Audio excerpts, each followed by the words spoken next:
वैदिक धर्म क्या है? वैदिक धर्म संपूर्ण जगत का एकमात्र संपूर्ण धर्म है। क्यों? वैदिक धर्म जगत में सनातन और शाश्वत धर्म है। क्यों? वैदिक धर्म संपूर्ण जगत में संपूर्ण, सनातन और शाश्वत धर्म है। वैदिक धर्म इसे इसलिए कहते हैं क्योंकि ये धर्म वेदों पर आधारित हैं। वेदों के तीन भागों में लिखा गया है, संहिता, ब्राह्मण और आरण्यक, और जो ज्ञानी इन तीनों ही भागों प्रयोग करता है वह निर्वाण को प्राप्त होता है।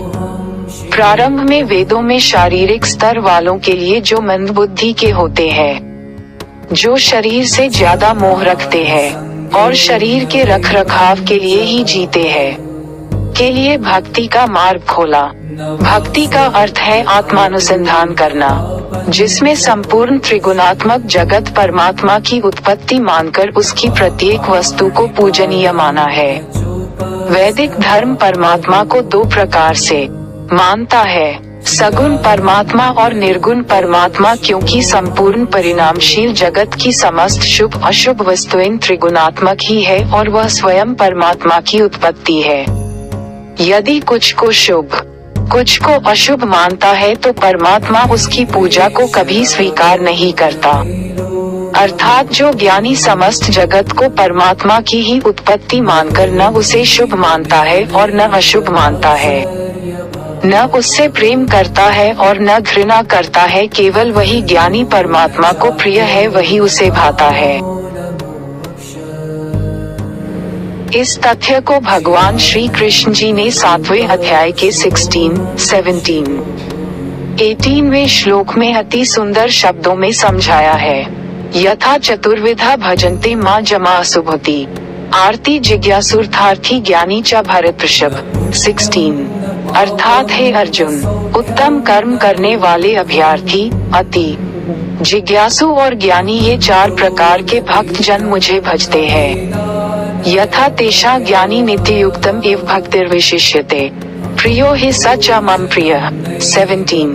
वे नित्य मुझ में एक भाव से स्थित अनन्य प्रेम भक्ति वाला ज्ञानी भाव अति उत्तम है, क्योंकि मुझको तत्व से मिलने वाला ज्ञानी मुझे अत्यंत प्रिय है और वह ज्ञानी मुझे अत्यंत प्रिय है। उदारः सर्व एवैते ज्ञानी त्वात्मैव मे मतम् अस्थितः स हि युक्तात्मा मामे वानुत्तमागतिम् 18। अर्थात ये सभी उदार है, परंतु ज्ञानी तो साक्षात मेरा ही स्वरूप है, ऐसा मेरा मत है।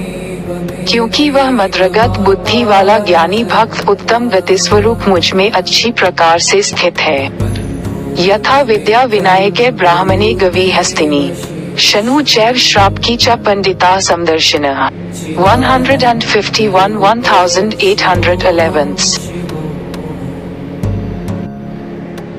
अर्थात वे ज्ञानी जन विद्या विनय युक्त ब्राह्मण में तथा हाथी, कुने और चांडाल में समदर्शी, एक समान समझने वाला ही होते हैं, क्योंकि यह मृत्युलोक है और इसका कोई आदि नहीं, अंत नहीं। अरबों वर्षों से ये चला आ रहा है और न जाने कब तक चलेगा, और इसमें जो भी कुछ उत्पन्न हुआ है सब परमात्मा की इच्छा से उत्पन्न हुआ है।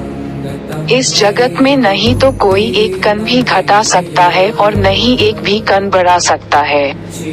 जीव को केवल कुछ समय के लिए ही शरीर मिलता है, वह खाली हाथ ही आता है और खाली हाथ ही जाता है। इस कारण संसार की किसी भी विषय या वस्तु में उसका प्रेम या घृणा करना अनर्थक है, क्योंकि प्रेम घृणा की भूमि पर ही जन्म लेता है। प्रेम में भी घृणा द्वेष छिपा होता है और घृणा और द्वेष में भी प्रेम छिपा होता है। इस प्रेम और घृणा शुभ और अशुभ के चक्कर में ही जीव फंसता है। वैदिक धर्म यही सिखाता है कि नहीं तो जगत की किसी भी विषय वस्तु या जीव से प्रेम करो और न ही नफरत करो, क्योंकि वह तुम्हारी नहीं है। तुम केवल कुछ समय के लिए धरती पर प्रकट हुए ही करुणामयी रहो। बंधन में मत पड़ो, क्योंकि यही प्रेम और नफरत का बंधन कल फिर तुम्हें धरती पर पटक देगा। इस बंधन से मुक्त होने की कोशिश करो। इसी कारण वैदिक धर्म समस्त जगत की संपूर्ण विषय वस्तु या जीव को पूजनीय मानता है, ताकि किसी भी विषय वस्तु या जीव में उसको आसक्ति उत्पन्न न हो, क्योंकि इस जगत की किसी भी विषय वस्तु पर तुम्हारा अधिकार नहीं है। शुभ अशुभ केवल मनुष्य के निजत्व का ही परिणाम है, क्योंकि मनुष्य देह 5 विरोधी तत्व से बनी है।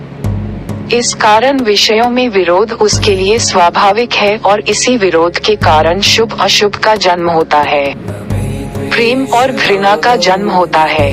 यदि तुम समस्त त्रिगुणात्मक जगत परमात्मा की ही उत्पत्ति मानोगे तो तुम्हारे भीतर निजत्व की उत्पत्ति नहीं होगी, और निजत्व ही शुभ अशुभ, सत्य असत्य का जन्मदाता है। यदि तुम समस्त जगत को परमात्मा की उत्पत्ति समझकर पूजनीय मानोगे तो ही तुम्हारे भीतर परमात्मा के प्रति श्रद्धा आस्था का विस्फोट होगा, और तभी तुम परमात्मा की नजर में आओगे, और तो ही तुम परमात्मा को पा जाओगे, और तो ही तुम्हारे लिए आगे का मार्ग खुलेगा। तो ही तुम कर्मकांड की समझ सकोगे, तो ही तुम ज्ञान कांड को समझ सकोगे। तो तुमने कोई पाखंडी धोखा नहीं दे सकेगा, तो तुम्हें कोई गुरु बाध्य नहीं कर सकेगा, क्योंकि कोई भी जगत में तुम्हारा बंधन नहीं खोल सकता, वो तुम्हें खुद ही खोलना होगा। और जो गुरु ये कहे कि मैं तुम्हारा बंधन खोल दूंगा, तो समझो कि अभी वो स्वयं बंधन मुक्त नहीं हुआ है, वो तुम्हारे बंधन क्या खोलेगा। हाँ, गुरु के बिना आपका मार्ग प्रस्थ यथा नहीं होगा। अविद्या काम कर्मा दियाश बंध विमोचितम कह शकुयादिद्विक्षणात्मान्न कल्पकोटिष्ठैर्पि 47 विवेक चूड़ामणि अर्थात अविद्या, कामना और कर्मादि के जाल की 100 करोड़ कल्पों में भी अपने सिवा कौन खोल सकता है।